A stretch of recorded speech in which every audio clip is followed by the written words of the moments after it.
రాజంపేట ప్రజా సమస్యల తక్షణమే పరిష్కారమే లక్ష్యం శ్రీ సమర్థ జగన్మోహన్ రాజు గారు. రాజంపేట ప్రజల సమస్యలను తెలుసుకుని వాటిని క్షేత్రస్థాయిలో పరిష్కరించడమే తమ ప్రథమ కర్తవ్యమని తెలుగుదేశం పార్టీ రాజంపేట నియోజకవర్గ ఇన్ఛార్జి శ్రీ సమర్థ జగన్మోహన్ రాజు గారు పేర్కొన్నారు. రాజంపేటలోని నియోజకవర్గంలో టీడీపీ కార్యాలయంలో నిర్వహించిన ప్రజా దర్బార్ ఆయన స్వయంగా ప్రజల నుంచి అర్జీలు స్వీకరించారు. నియోజకవర్గంలోని వివిధ ప్రాంతాల నుంచి పెద్ద సంఖ్యలో తరలివచ్చిన ప్రజలను తమ సమస్యలను నిధులను ఆయన దృష్టికి తీసుకువచ్చారు.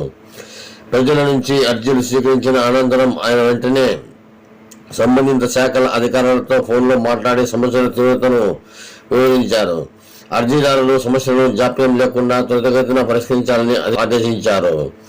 అనంతరం ఆయన మాట్లాడుతూ ప్రజల కష్టాలను స్వయంగా తెలుసుకుని పరిష్కరించేందుకు ప్రతి శుక్రవారం నియోజకవర్గ పార్టీ కార్యాలయంలో ప్రజా దర్బార్ అందుబాటులో ఉంటుందని తెలిపారు. ప్రజలు తమ సమస్యల పరిష్కారం కోసం నేరుగా వచ్చి విన్నవించుకోవచ్చని, ప్రజా సంక్షేమం మరియు నియోజకవర్గ అభివృద్ధి కోసం నిరంతరం శ్రమిస్తామని స్పష్టం చేశారు.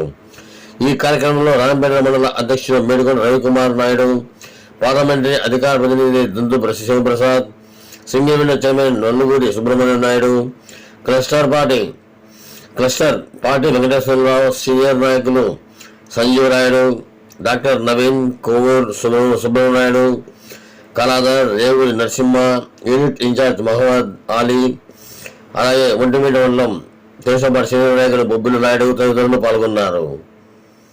రాజంపేట